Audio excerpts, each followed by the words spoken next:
Phone start ಮಾಡಿದ್ದು. ಇವತ್ತೆಲ್ಲ ನೀವು ಬಂದು ಈ ಒಂದು ಕಾರ್ಯಕ್ರಮ ಸಕ್ಸಸ್ ಮಾಡಿಕೊಡ್ತಾ ಇದ್ದೀರಿ. ಒಂದು ಸಮನ್ವಯ ಸಭೆ ಅಂತಂದರೆ JDS ಮತ್ತು BJP ಅವರು ನಾವೆಲ್ಲ ಒಂದಾಗಿಲ್ಲ. ಇಲ್ಲಿ ಮುಳಬಾಗಿಲು ತಾಲೂಕು ನಾವೆಲ್ಲ ಒಂದಾಗಿಲ್ಲ. ಒಂದು ವೇದಿಕೆಯಲ್ಲಿ ಕೂತು ನಾವೆಲ್ಲ ಒಂದು ಅಂತ ತೋರಿಸುವಂತಕ್ಕಂಥ ಸಭೆ 15ನೇ ತಾರೀಕು ಆದಮೇಲೆ 20ನೇ ತಾರೀಕು ಒಳಗಡೆ ನನ್ನ ಸನ್ಮಾನ್ಯ ಯುವ ರಾಜ್ಯಾಧ್ಯಕ್ಷ ಆಗಿರ್ತ ನಿಖಿಲ್ ಕುಮಾರಸ್ವಾಮಿ ಅವರು ಹಾಗೂ ರಾಜ್ಯಾಧ್ಯಕ್ಷ ಆಗಿರ್ತಕ್ಕಂಥ ನಮ್ಮ ವಿಜಯಣ್ಣವರು ಬರ್ತಾ ಇದ್ದಾರೆ. ಒಂದು 25,000 ಜನ ಮೇಲ್ಪಟ್ಟು ಒಂದು ದೊಡ್ಡ ಬಹಿರಂಗ ಸಭೆಯನ್ನು ಹಮ್ಮಿಕೊಳ್ತಾ ಇದ್ದೀವಿ. ಸೊ ಅದನ್ನು ನಾನು ಎಲ್ಲ ನಿಮ್ಮ ಮುಖಾಂತರವಾಗಿ ತಿಳಿಸ್ತೀನಿ. ಸೊ ಎಲ್ಲ ಮಾಧ್ಯಮ ಮಿತ್ರರು ಇವತ್ತು ಸಪೋರ್ಟ್ ಮಾಡ್ತಿದ್ದಾರೆ, ಎಲ್ಲ ನನ್ನ ನಾಯಕರು ಸಪೋರ್ಟ್ ಮಾಡ್ತಿದ್ದಾರೆ. ಇವತ್ತು ಎಲ್ರಿಗೂ ಗೊತ್ತಿದೆ ಒಂದೇ ವಿಷಯ, ನನ್ನ ಸ್ನೇಹಿತ ಅವನಿಗೆ ಮೈಕಿಯಪ್ಪ, ಅವನಿಗೆ ಮೈಕಿ,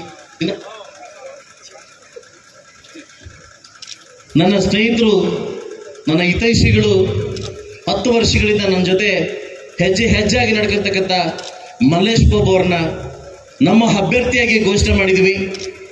ದಯವಿಟ್ಟು ಒಂದನ್ನು ನಾನು ನಿಮ್ಮ ಕಳಕಳಿಯ ಮನವಿ ಮಾಡ್ಕೊತೀನಿ. ಯಾಕಂದರೆ ಒಬ್ಬ ನೋವು ಇನ್ನೊಬ್ಬ ನೋವು ಪಟ್ಟು ಮಾತ್ರ ಗೊತ್ತಾಗ್ತದೆ. 2 ವರ್ಷ 2 ಟನ್ ಸೋಲೋದು ಅಷ್ಟೊಂದು ಈಸಿ ಅಲ್ಲ. 2 ಟನ್ ಸೋತಿರ್ತಕ್ಕಂಥ ವ್ಯಕ್ತಿ ಇವತ್ತು ನಮ್ಮ ಮುಂದೆ ನಮ್ಮ ಮನೆ ಮಗನಾಗಿ ಮಲ್ಲೇಶ್ ಬಾಬುನ ಅಭ್ಯರ್ಥಿಯಾಗಿ ಮಾಡಿದ್ವಿ. ಮಲ್ಲೇಶ್ ಬಾಬು ಮುಖಾಲ ನೋಡೋದು, ಮಲ್ಲೇಶ್ ಬಾಬುರ ಮುಖದಲ್ಲಿ ಕುಮಾರಸ್ವಾಮಿ ಅವರು ನೋಡಿ, ಕುಮಾರಸ್ವಾಮಿ ಅವರು ನೋಡಿ, ಮೋದಿ ಅವರು ನೋಡಿ.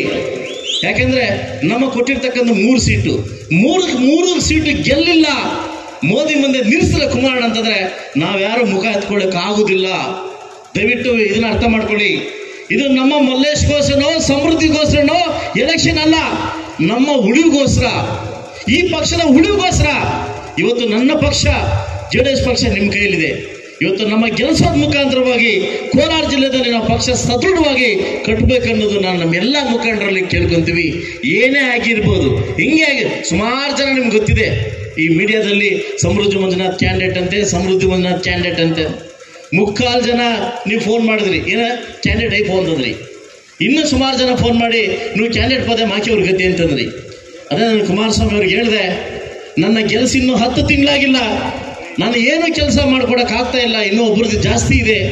ನಾನು ಕನಸು ಕಾಣ್ತಾ ಇದ್ದಾರೆ, 10 ವರ್ಷದಿಂದ ಮನಮಗತನ ಸಾಕಿದ್ದಾರೆ. ಆ ಮುಳಬಾಗಿಲು ಜನಕ್ಕೆ ನಾನು ಮೋಸ ಮಾಡೋಕ್ಕಾಗಲ್ಲ, ದಯವಿಟ್ಟು ನಾನು ಕ್ಯಾಂಡಿಡೇಟ್ ಆಗುದಿಲ್ಲ ಅಂತ ನಾನೇ ಸ್ವತಃ ಹೇಳಿದೆ. ಸುಮಾರು ಜನ ಕನ್ವಿನ್ಸ್ ಮಾಡಿ, ಇಬ್ಬರು ಕೂತ್ಕೊಂಡು ಕನ್ವಿನ್ಸ್ ಮಾಡಿದ್ರು, ನೀವಿಬ್ಬರು ಒಪ್ಕೊಳ್ಳಿ, ಇಬ್ಬರು ಒಪ್ಕೊಳ್ಳಿಲ್ಲ. ಸ್ಟಾರ್ಟಾಗಿ ನಾನು ಮಲ್ಲೇಶ್ ಕೂಡ ಒಪ್ಕೊಳ್ಳಿಲ್ಲ. ಲಾಸ್ಟಲ್ಲಿ ಎಲ್ಲ ಸೇರಿ ಮಲ್ಲೇಶ್ ನೀವು ಕ್ಯಾಂಡಿಡೇಟ್ ಆಗಲೇಬೇಕು ಒಪ್ಕೊ ಅಂತೇಳಿ ಒಪ್ಪಿದ್ದಕ್ಕೆ ಒಬ್ಬ 2 ಸಾರಿ ಸೋತು 3ನೇ ಸಾರಿ ಸೋತು ರಾಜಕೀಯ ಭವಿಷ್ಯವನ್ನ ಕಳ್ಕೊಂತಾರೆ. ದಯವಿಟ್ಟು ಇದನ್ನ ಅರ್ಥ ಮಾಡ್ಕೊಳ್ಳಿ.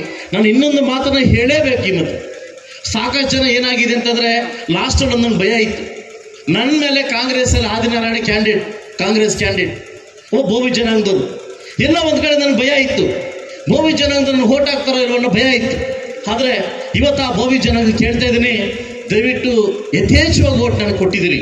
ಯಥೇಚ್ಛವಾಗಿ ಒಂದು 2-3 ಹಳ್ಳಿ ಬಿಟ್ಟರೆ, ಕೆಲಸಮಂಗಲ ಮತ್ತು ಇನ್ನೊಂದು ಸಿದ್ದಹಳ್ಳಿ ಬಿಟ್ಟರೆ ಎಲ್ಲ ಊರಲ್ಲೆಲ್ಲ ಓಟ್ ಕೊಟ್ಟಿದ್ದೀರಿ. ಎಲ್ಲ ಒಂದು ಕಡೆ ಭಯ ಇತ್ತು. ಆ ಭಯನ ನೀವು ಅಲ್ಲೂ ಬಂದಿದೆ, ನೀಗಿಸಿದಿರಿ. ಇಲ್ಲಿ ಜಾತಿ ರಾಜಕಾರಣ ಅಲ್ಲ, ವ್ಯಕ್ತಿ ರಾಜಕಾರಣ. ಇವತ್ತು ಎಲ್ಲ ನಾನು ಬಲಗೈ ಜನಾಂಗದವ್ರಿಗೆ ಹೇಳ್ತೀನಿ, ಕುಮಾರಸ್ವಾಮಿ ನಂಗೆ ಟಿಕೆಟ್ ಕೊಡ್ಲಿಕ್ಕೆ ಬಂದರು, ಆದರೆ 10 ತಿಂಗಳ MLA ಆಗಿದೆ, ಇದನ್ನು ಬಿಟ್ಟು ಹೋಗ್ಲಿಕ್ಕೆ ನನಗೆ ಕಷ್ಟ ಆಗುತ್ತೆ ಅನ್ನೋ ಕಾರಣಕ್ಕೋಸ್ಕರವಾಗಿ ನಮ್ಮ ಮಲ್ಲೇಶ್ ಬಾಬುರನ್ನ ಕ್ಯಾಂಡಿಡೇಟ್ ಮಾಡಿದ್ವಿ.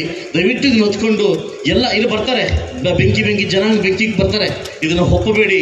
ಯಾಕೆಂದರೆ ಇತ್ತೀಚೆಗೆ ನಮ್ಮ ಸೋದರ ಸಮಾನ ಅದಕ್ಕದು MLC ಅನಿಲನು, ನಮ್ಮೂರು ಭಕ್ತರು ಅನಿಲನು ನನ್ನ ಬಗ್ಗೆ ತುಂಬ ಮಾತಾಡ್ತಾವ್ರಿ, ಎಲ್ಲ ಕಡೆ ಮಾತಾಡ್ತಾವ್ರಿ. ಸಮೃದ್ಧಿ ಮಂಜ ಮಗೋಳ್ ಮಲ್ಲೇಶ నీ మగోడు కాదంట, సమృద్ధి మంది చెప్తా ఉన్నాడు.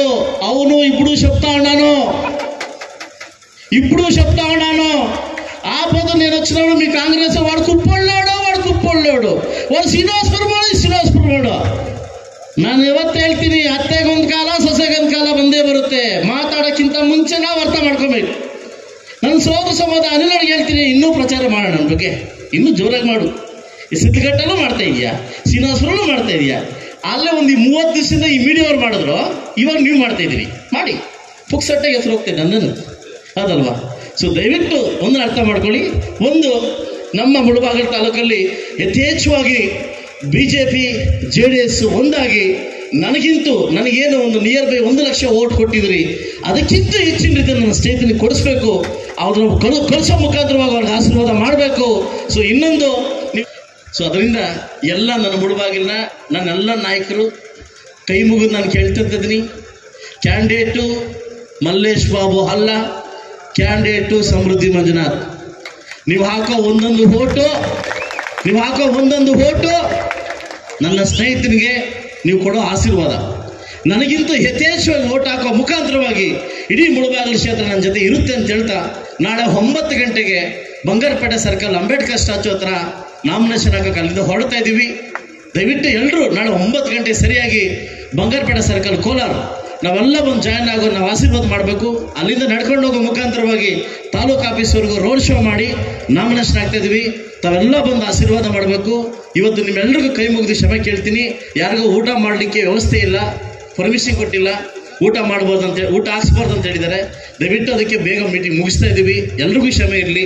ಯಾಕಂದ್ರೆ ಯಾವತ್ತೂ ನಾನು ನಿಮ್ಗೆ ಊಟ ಅಂತ ಕಳಿಸಿಲ್ಲ, ಎಲೆಕ್ಷನ್ ಪರ್ಪಸ್ ಇಂದ ಊಟ ಹಾಕಂಗಿಲ್ಲ ಅಲ್ಲತ್ತೀವಿ ಅದಲ್ವಾ. So Bangarapete circle Ambedkar statue ಹತ್ರ ತಾವೆಲ್ಲ ಎಲ್ಲ ನಾಯಕರು ದಯವಿಟ್ಟು ಬಂದು ಆಶೀರ್ವಾದ ಮಾಡ್ಬೇಕಂತ ಹೇಳ್ತಾ, ಮೋದಿಯವರಿಗೆ ನಮಸ್ಕರಿಸುತ್ತಾ, ಸನ್ಮಾನ್ಯ ದೇವೇಗೌಡರಿಗೆ ನಮಸ್ಕರಿಸುತ್ತಾ, ಕುಮಾರಣ್ಣ ಮಕ್ಕಳಿಗೆ ಮತ್ತೆ ನಗು ಕಾಣಬೇಕು ಅಂತ ಹೇಳ್ತಾ ತಮ್ಮೆಲ್ಲರಿಗೂ ಒಂದಿಸಿ ನಾನು ಮಾತು ಮುಗಿಸ್ತಾ ಇದ್ದೀನಿ.